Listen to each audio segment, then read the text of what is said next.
everybody. My name is Ronald Long, and I am the host of Talking Squirrels, a middle school ministry podcast. Last week was Easter, so now it's over. We get to take a deep breath, and I don't know if you're taking some much needed time off, if you're catching your breath, or if you're getting right back at it because Sunday is always coming. Whatever the case, I'm glad you're here. Thanks for listening and tuning in. And I don't know what you are looking at right now, but I am looking at my teaching calendar, my 2019 teaching calendar, and I am just thinking about where we are going to go, what the rest of the year is going to look like, and thinking about the question, what am I going to teach my middle school students? I don't know if you have a big team that you get together and you try to plan and say, this is what we're going to teach, or if you kind of fly by the seat of your pants month to month, hopefully not week to week, but maybe you go out and you plan a semester at a time, or a year at a time, or just maybe a month at a time. Whatever it is, you got to figure out what you're going to teach your middle school students. I loved this from Andy Stanley's Deep and Wide, talking about how we teach and choosing what to teach. So this is true. There are 1,189 chapters in the Bible, right? So even if you were to teach every chapter from the Bible, it would take you well over 20 years to do that. So since we in student ministry at most have students for 7 years, we in middle school ministry have an even smaller window, 2 years if you do just 7th and 8th grade, 3 years if you include the 6th graders in there like I do. You got to figure out what you're going to teach, because you can't teach them everything. You've got to teach them a little bit. And since we are working with specifically middle school students, not also knowing kind of where they're at and what they need to hear from us, because of where they're developing, how they're developing, all this stuff, you've got to figure out what you are going to teach your middle school students. So I want to kind of let you into my method and what I've decided that I need to do and how I teach, so that maybe you can think about how you teach and what goes on with you. So I want to get you just down into our method a little bit. When it comes to teaching my middle school students, I really try to sit down and think through, okay, I'm getting them from the children's ministry, right? So I understand that they're coming from children's ministry, and then I'm handing them off to the high school ministry. So that's something that happens. So what do they need to know in between those two things? So assuming that a good few of my students were raised in the church, and a lot of them were, they have had all the children's ministry stories. But then they're going to go into high school, and they're going to need to know a lot of different things. So what am I going to teach? Well, for me, this is what I kind of landed on. That my middle school students, if after the 3 years I have them, they have a firm grasp on the attributes of God, the gospel, what it is and how to share it, spiritual disciplines like reading the Bible, prayer, giving, serving, all that stuff, and then relationships as it pertains to parents, as it pertains to friend groups, as it pertains to boyfriend and girlfriend. If I can help them understand and get a biblical perspective on those 4 things, I really feel like I will be winning at life. Okay, so this is kind of where I go and what I land and what I teach. So this is the reasoning that I do. So attributes of God, gospel, spiritual disciplines, relationships. My 4 areas. Everything that we teach in the middle school ministry lands on one of these 4. So I want my middle school students to understand who God is. I want them to know who God is and how He's revealed Himself in the Bible. So there are a lot of times that we sit down and we just kind of go through an attribute of God. Earlier this last year, I went through Father and talked a series called Father. I actually gave that one away to a lot of you guys. And we talked about who God is, the attributes of God. God is creator, God is judge, God is father, God is holy. We went through just His attributes. Coming up this summer, in order to make myself feel good and hopefully attract some of my students back from vacation and summer mode, we're going to talk about the Trinity.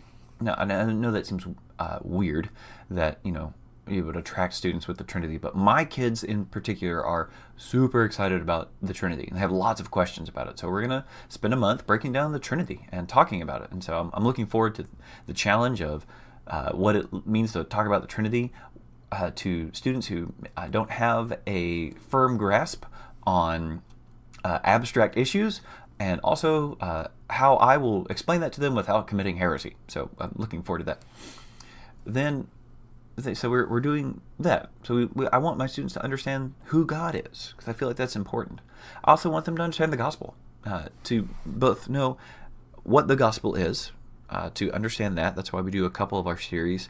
One of the ones that I do in our small groups is called The Prophet and the Prostitute, and that's looking at what the gospel is through the book of Hosea. But we also talk about Awkward, which is another series that I've got, where we talk about how to share the gospel without being awkward. So that's a big push that we have. And then spiritual disciplines. Because in middle school ministry, I know that students tend to have a faith that is their parents'. Well, in the time they go into high school, I really want them to have transitioned to a faith that is their own. They can't have that faith that is their own if they're not practicing that faith. And so I want to teach them, how do you read the Bible? How do you study the Bible? What does the Bible say about praying? What does the Bible say about giving, serving, silence? All these spiritual disciplines that would say, I want to take my faith from the faith of my parents to the faith that belongs to me. And so we go through these things about spiritual disciplines, and we look through those, and those are always really fun to do.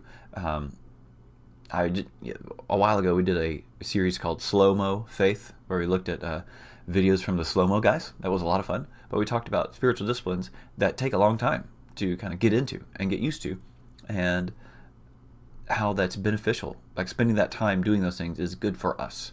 That was a really fun series that we did on spiritual disciplines. And then relationships. We talk about relationships between friends because that's important to middle school students. We talk about relationships to parents and authority figures and what that means and looks like. We talk about relationships, boyfriend and girlfriend, because, I don't know about your middle school students. Some of my middle school students are like dipping their toes into the dating waters. Most of them think the other gender is icky. So that's kind of where we are with that. One of my favorite series that we did on relationships was one called, I think we just called it Dave. So we looked at David, who we were talking about David's relationship to authorities above him. So how he responded to his dad, how he responded to a king who wanted to kill him, how he responded to a prophet, how he responded to a pagan who really was over him for a time, and what that meant for David and his relationship. That was really interesting to look at David and how he related to authority in his life. So that was a really neat series that we did. I did that's on Download Youth Ministry. I'll put some links to those things into the show notes for you so you can go and check those out if you're interested in any of those things. But we teach these 4 things.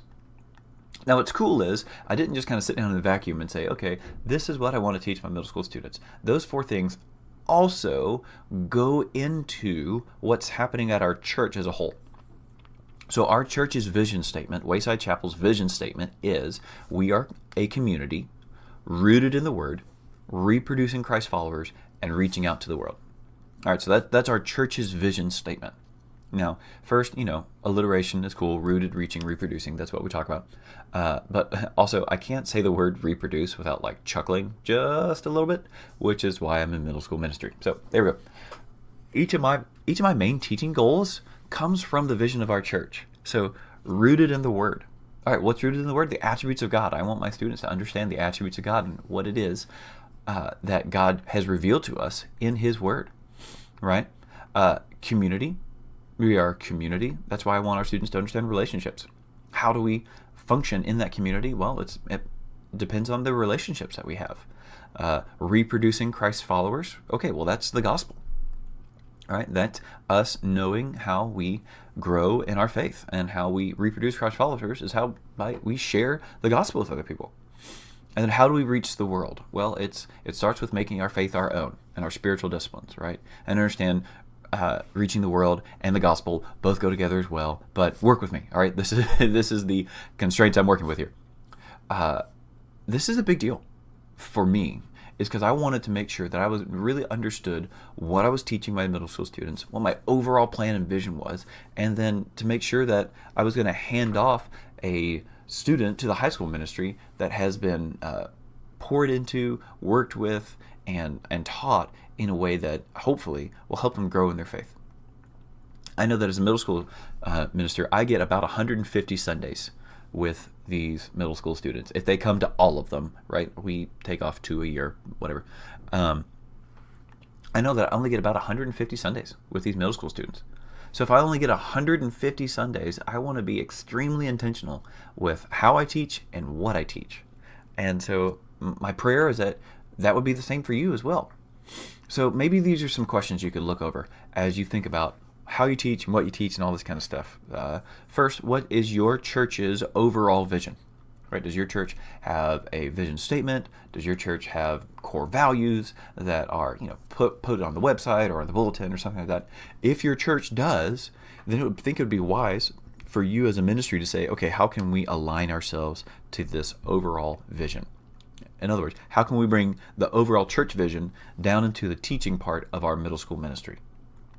So that's something that you can do. What's your church's overall vision? So how does your vision, or what are your teaching, how does that help you line up your students with the overall vision of the church? Right? Because you don't want to be a silo ministry. You want to be one church, right? Unified. So what are you teaching, and how is that leading your students into the overall vision of the church? And then you got to think about, okay, what are you going to teach that's going to lead your students or prepare your students for the next step in their spiritual journey? Because as middle school ministers, we understand and we know that we are just a stepping stone. Right? We're not the end goal. We're not where they're going to land. We are a baton pass, right? We get children from the children's ministry. We hand off teenagers to the high school ministry. But in this in-between, what do? Right? So we got to think about how we are teaching and what we are teaching and how that is preparing them for the next step in their spiritual journey, but also how it's going to pull them from where they are right now, right? Because we don't want them to stay like they are. We want our middle school students to grow. So how can we teach them in such a way that will pull them from where they are and push them to where they need to go, right? So that's just kind of what I've been mulling on and thinking about as I'm looking over our teaching calendar for the rest of the year. I hope that you are doing some planning as well. Thinking about what you are going to be teaching your middle school students, thinking about what that looks like and the church's overall vision, how you're going to bring that down to the middle school ministry. And man, I just hope that is something that is really helpful to you that you can think about, grasp, get a hold of, and just go to town. So teach those middle schoolers, teach them well. I hope your after Easter coma is restful and that you get like a short break before you just dive right back into it, because I know, like most of us, we're just going to dive right back into it. So you guys are fantastic. And hey, let me do the internet thing, right? Because you're listening to a podcast, so I feel like I'm mandated to say this. Would you please look at the podcast on iTunes or Google or wherever it is you listen and leave a review, right? Like a 5-star review. That would be fantastic. But also, if you're not the reviewing type, that's totally cool. What would be even more helpful is if, when you finish this episode, if you could just text another middle school pastor and say, hey, I heard this really cool podcast. It's about middle school ministry. Since you do it, I thought you might want to hear about it. If you do that, that would be super helpful to me. Like, I would really appreciate that. That'd be a really big deal. So text a middle school pastor that you know, tell them you know about a middle school podcast that might be helpful to them, and link them to the show. Let them know what's going on. You guys are fantastic. Thank you so much for listening and hanging out with me this week. I hope you have a great, restful recovery week. And you know what? We're going to see you next week as well. Until then, have a good one. Bye, guys.